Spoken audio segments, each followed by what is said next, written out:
at the very bow of the ship, towards the stern. Sorry about the sunshine. These are 3.5-inch guns. They're radar guided, but triggered manually by the crew that would sit inside the housing. Just give you an idea of what it looks like inside the guns.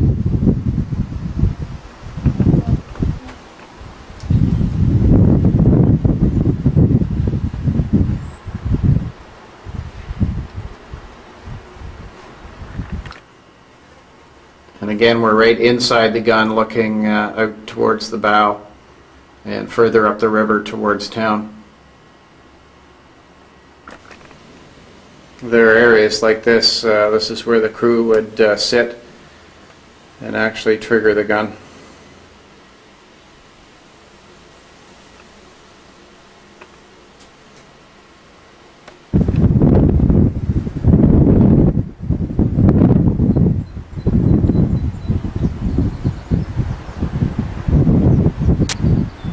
My understanding that shells would come up an elevator inside the ship, would be passed out these ports by a crew, which would then hand them up into the gun and lay them in these racks. And then the racks, of course, would be used to feed the gun themselves. They're 3.5-inch caliber shells.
We're now located in the passageway that runs from the bow to the stern.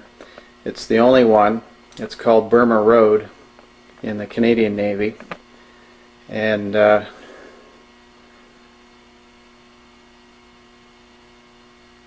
would say that this is the circulatory system of the ship. If you go up one deck, it's officers or the weather deck, and you're outside. And if you go anywhere below here, they're watertight compartments It's either the engine room or the boiler room, fuel tanks, water tanks, or living quarters. You can see on the starboard side or the right hand side here that there is a hatch open, and that leads down to one of the living quarters. Off Burma Road is of course sick bay. Sick bay is in fairly good shape. We have a physician who lives in Bridgewater who was the ship's physician in the 70s. So he has taken the time to restore some of the compartment to the way it was.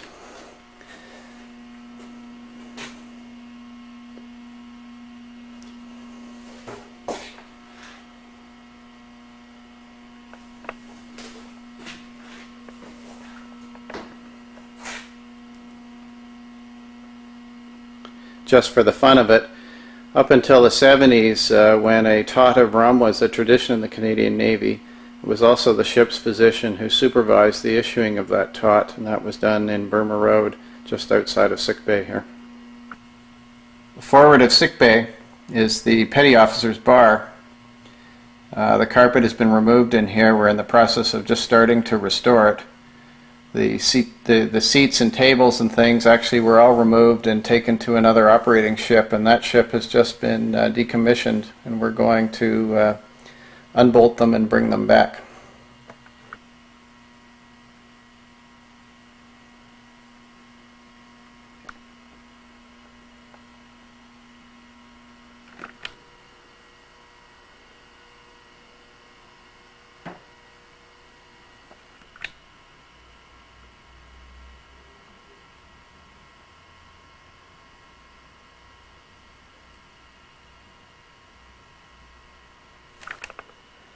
This is number 1 mess.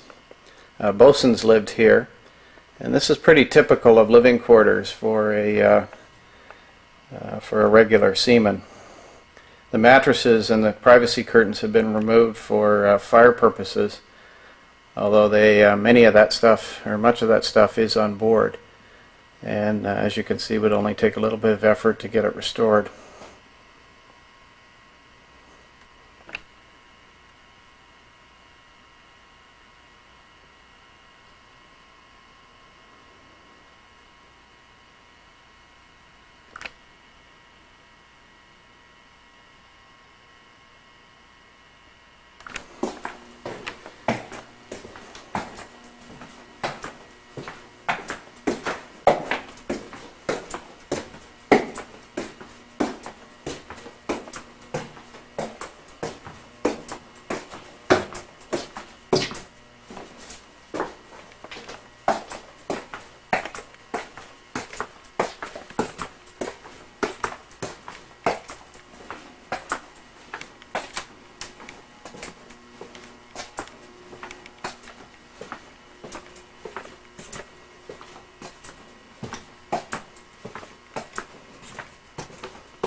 There are several places on board to catch a cup of coffee or have a meal. This is the petty officer's eating area or cafeteria. There's a servery up in the end there. It's not very well lit. All the stainless steel equipment is intact, and we use that when we're serving meals on board. We have caterers just bring in the steam tables and put them in the appropriate holes, and the food is served. And if you are a regular seaman, this is where you would eat your meals. There is also a small bar attached, and other than the graffiti on the wall, which we're in the process of photographing and removing, this is in fairly good shape. It sits about 50 or 60